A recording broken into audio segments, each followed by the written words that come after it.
Well, I don't know if this is where you're going with that, but they don't blend. Like, their vocal, the sound waves do not blend super well. But they obviously never sat down and played notes and tried to blend together, but because their voices are both of the same style, it works. Whereas I do think there is a case to be made that Sarah Brightman is singing in a very different style than her male counterpart. And so, even if their harmonies work well together, there is a separation that is very noticeable and jarring. Yeah, because I'm thinking of like scenes from like a musical where there'll be two characters who are singing kind of in parallel but apart. This seems like it's doing that, but still not quite in the way I would expect or would want from a musical perspective, which, right, like I said, it's not terrible, but it feels like it's a bit off the mark, like it falls a bit short to me, and that's a bit of an issue I have with every version I've really listened to. There's even a live version with Chris Thompson, and I listened to that, and it still didn't quite ring true for me. It's just, I wish I could explain it better, but like I said, not a terrible song. I'd say it's well written. It's got some great things about it. You had mentioned a little bit about the lyrics. Let's talk a little bit about that as well. How do you feel certain parts of the song lyrically relate to the movie, beyond what you've already said? Right. Certain parts do not work as well, I think.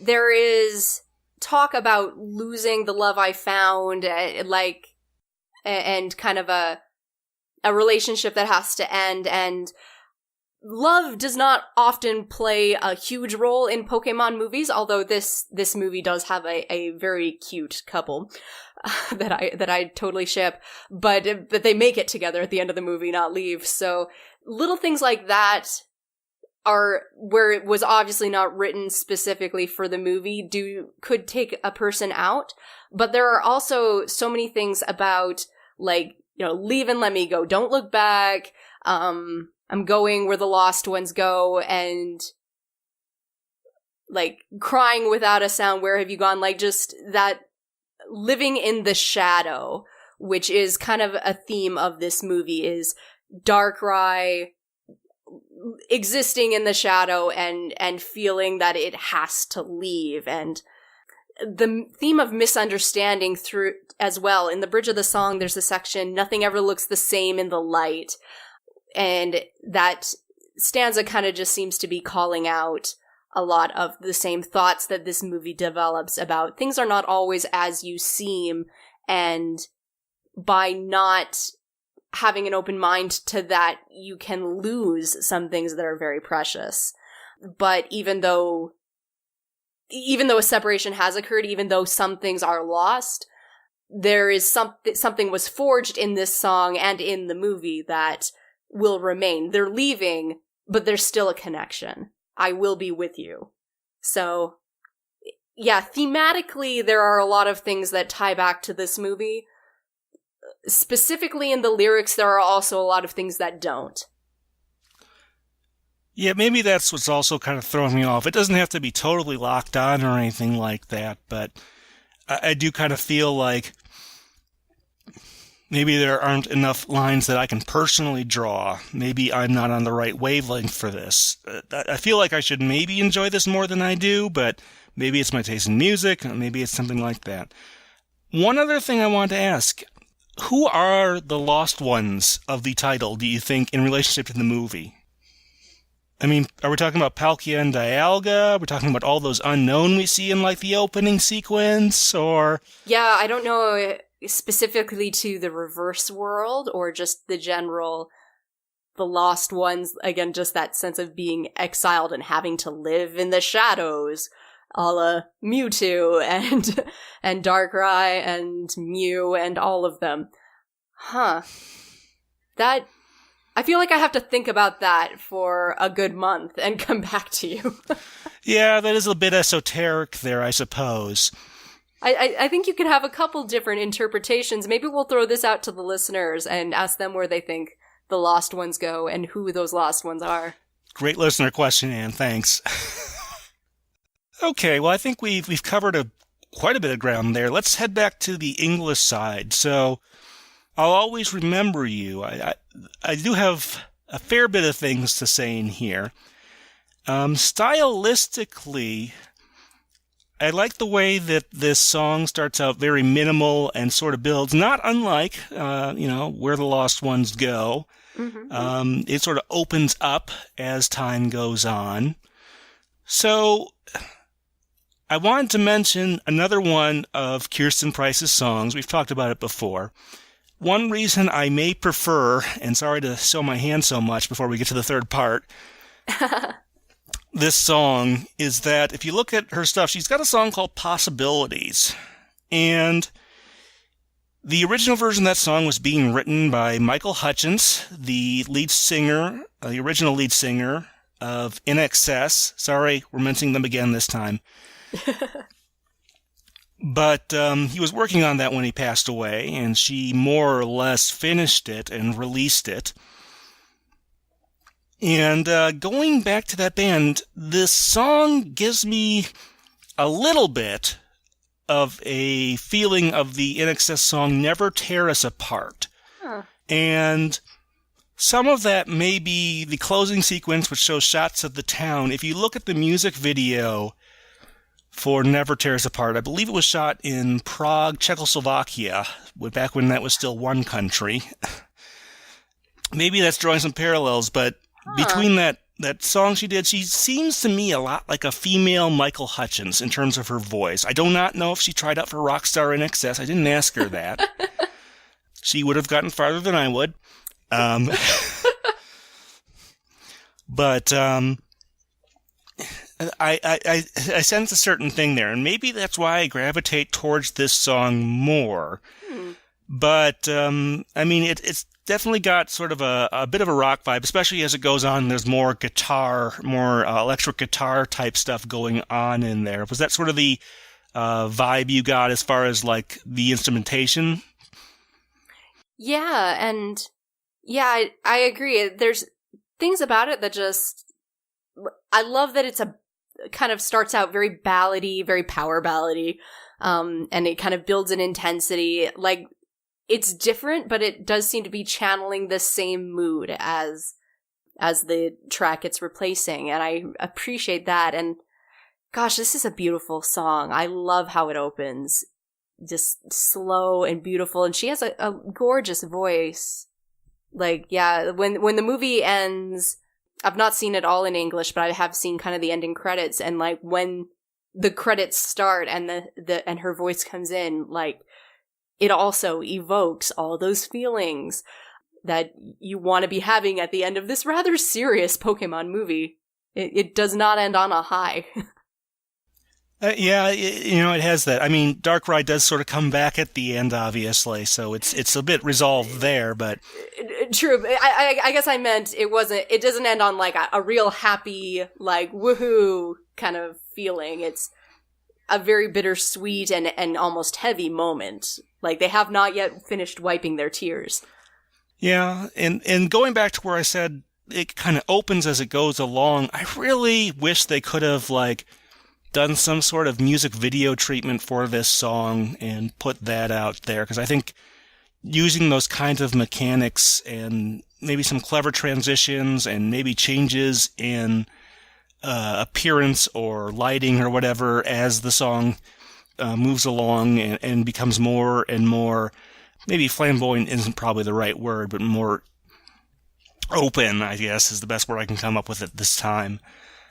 I think that would have presented quite an opportunity there. What about you? Yeah, I would agree. Yeah, it's like the more you could have done with the song, the better, basically. Like, it does feel a little underutilized for what a big song it is. I'm not coming up with great adjectives either, but yeah, like it just has such potential as a evoking piece. So yeah, no, the more they could have done with it, the better. So any opportunity that didn't get taken is a missed opportunity. Yeah, I suppose you could say that. What about the lyrics? Now, I suppose there are two ways you could interpret this. you could say that this is from Darkrai's perspective of Alicia/Alice. Those are two different people, but you get the idea. Or from Alice's perspective to Darkrai, or what do you think there?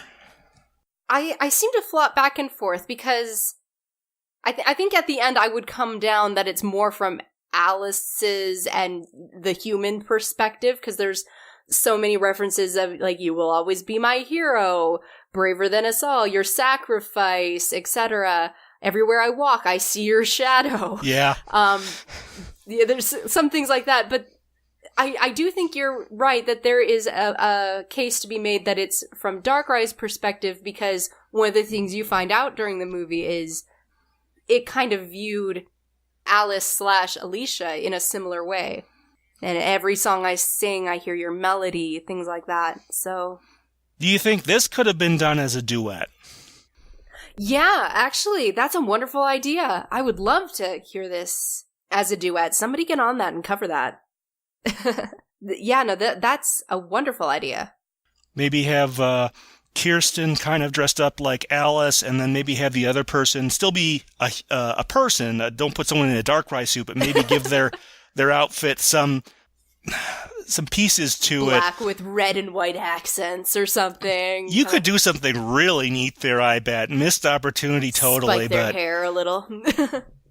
Yeah, no, this song would be very lovely as a duet in the similar style to Where the Lost Ones go, of, you know, some counterpoint, some, you know, each one takes a verse, maybe harmony on the bridge. Like, yeah, no, there's a great opportunity there. And maybe that inspired on the dub side some of the duets that we'll see in, like, the 5th generation, where the opening themes are pretty much all done that way.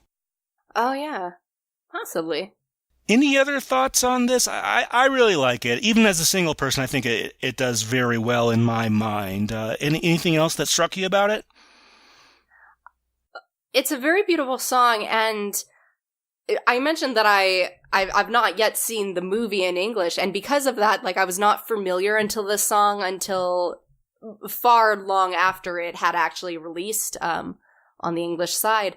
But I had discovered it through a lot of anime music videos that people make online. It's a song that kind of just seemed to crop up even in other anime that people were making music videos of. So I think it's a song that can kind of, it works very well for the movie it's in, but it's got such an emotional push to it that it can kind of transcend and apply to other stories. And it seems that it's a song that resonated with a lot of people for a lot of different types of stories and relationships. So that's kind of impressive, I think. Yeah, that is kind of something you can say about both of these songs, even though they kind of took opposite paths to get there. Yeah. That's always fun when we can kind of draw a line like that between the two songs. Yeah, and find some similarities or points of reference, yeah. In any case, I think we're probably ready to move on to part 3. You know, I'm going to give sort of my take first this time around. Okay. So, just to be clear, I don't think either of these songs is bad. I think they're good. I think they have some very good writing behind both of them, both originally in the case of the first one and in the more recent rendition that you hear in this movie.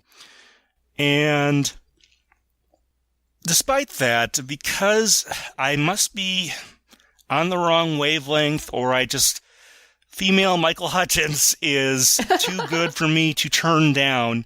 Well, I think these are both good. I think that I'll Always Remember You is distinctly ahead, at least to me and my musical taste. I think it is the better song. It works better for me. Now, I can see some folks having the opposite opinion, and I think that's okay. But part of the reason I started this series is, you know, with a creative work, something that is inherently subjective, it's fine to have an opinion, but make sure you're not cheating yourself out of something that you could have liked. Mm-hmm.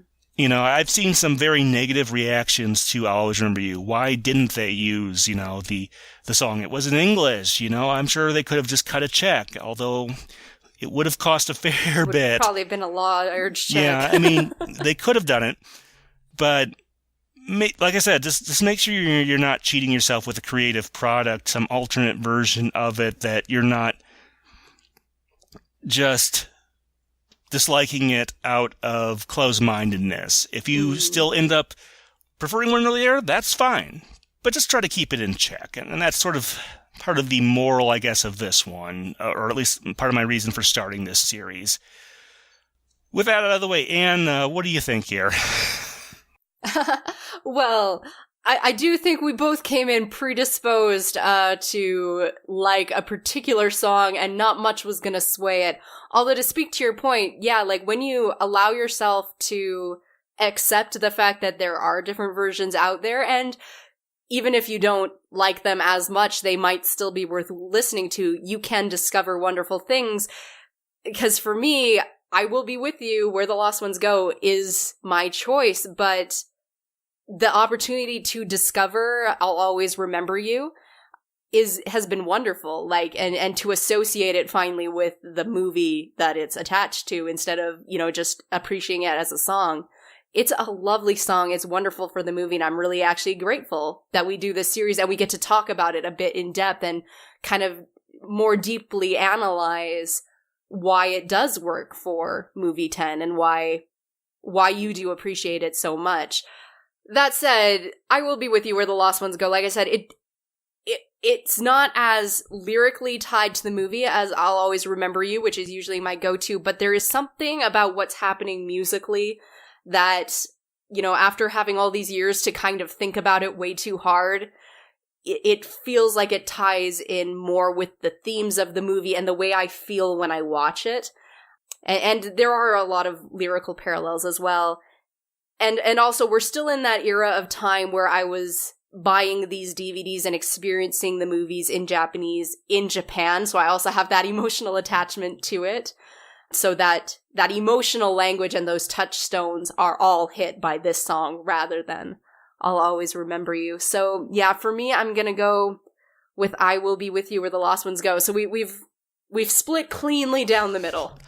I suppose so. Like I said, this was definitely one of the movies I wanted to get to at some point, because I knew that there are at least, there's at least definitely some division out there, and some people who, like I said, just don't cheat yourself. I mean, that's important with especially creative works, is to make sure you're not just, depriving yourself of something you could have found some value in. So, yeah, like at the very least, it's interesting to look at the movie from another perspective through the lens of a different song. Keep listening for more from this interview